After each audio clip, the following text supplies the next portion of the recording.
If you want these horror stories to continue, please subscribe now. And don't forget to like. Rooted in silence.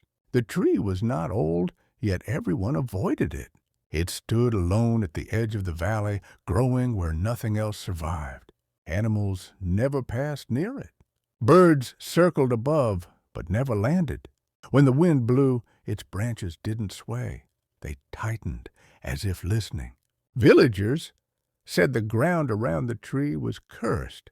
Footprints appeared there overnight, but no one ever admitted to going near it. Tools left nearby vanished by morning.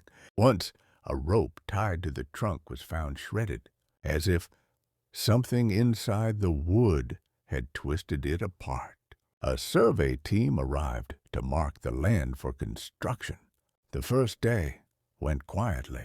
By nightfall, their radio filled with static, then faint knocking sounds. Not on the equipment, on the tree itself.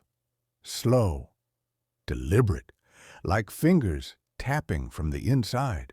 The next morning, one man was missing. His boots were found pressed deep into the soil near the roots, as if the ground had softened just for him. The tree's bark showed fresh lines, thin, curved marks that looked disturbingly like veins. At dusk, the tree began to change. Its shadow stretched in the wrong direction, crawling uphill against the fading light. Leaves fell, but instead of landing, they hovered for seconds, then slid back toward the trunk, pulled by an unseen force. One of the workers tried cutting a branch.